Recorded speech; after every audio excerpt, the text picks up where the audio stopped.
सगळ्यांना जय शिवराय.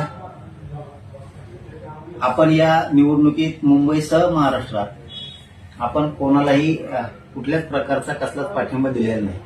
काही जणांनी काही बांधवांनी कुठं कुठं पाठिंबा दिलेला असेल किंवा त्यांचा तो वैयक्तिक काही जणांनी निर्णय घेतलेला असेल, त्यांना तो अधिकार आहे. त्यांचा अधिकार आपण हिसकून नाही घेऊ शकत. परंतु मी स्वतः कोणालाही कुठला पक्ष नाही, महाविकास आघाडी नाही किंवा महायुती नाही, आपण कोणालाही पाठिंबा कसल्याच प्रकारचा दिलेला नाही.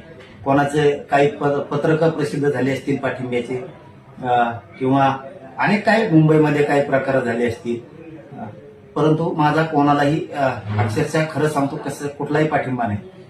पूर्वीचे कधीचे काळीचे तरी कुठले व्हिडिओ काढलेत आणि त्या माध्यमातून कुठंतरी ते व्हायरल केले जातात, अशी काहीतरी एक माहिती मिळाली. म्हणून एक माझी सगळ्यांना नम्रपणे विनंती की आमचा कोणालाही कसलाही पाठिंबा नाही. कोणाचं काही पत्रक कोणी काढलं असून पाठिंब्याचं, त्या पत्रकाबद्दल सुद्धा ते त्यांचा वैयक्तिक अधिकार आहे, तो त्यांचा वैयक्तिक निर्णय.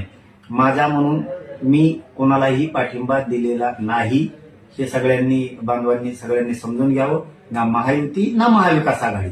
ते मुंबई असेल, मुंबई सुद्धा महायुतीलाही नाही आणि महाविकास आघाडीला पण नाही, आणि उर्वरित महाराष्ट्रात सुद्धा ना महायुतीला आहे ना महाविकास आघाडीला आहे. कोणालाही माझा कसलाही पाठिंबा नाही, याची सगळ्यांनी नोंद घ्यावी. चळवळीत असणाऱ्या पोरांना मात्र सगळ्यांनी लक्ष ठेवलं पाहिजे.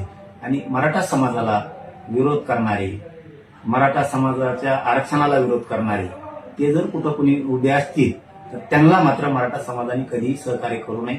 शेवटी ते मराठ्यांच्या लेकरांच्या मुळावर उठणारे लोक असतात, हे मराठा समाजाने समजून घ्यावं. पुन्हा पुन्हा एकदा तेच सांगतो की पूर्वीच्या कधीच्या क्लिप बाहेर काढून ते आता व्हायरल करून पाठिंबा असं जर कोणी म्हणत असेल तर ते चुकीचं आहे. मी मुंबईसह महाराष्ट्रात कुठंही ना महायुतीला ना महाविकास आघाडीला कुठेही मी पाठिंबा दिलेला नाही. कोणाचं पत्रक जरी असलं पाठिंब्याचं तरी त्या पत्रकाशी माझा काही संबंध नाही. धन्यवाद.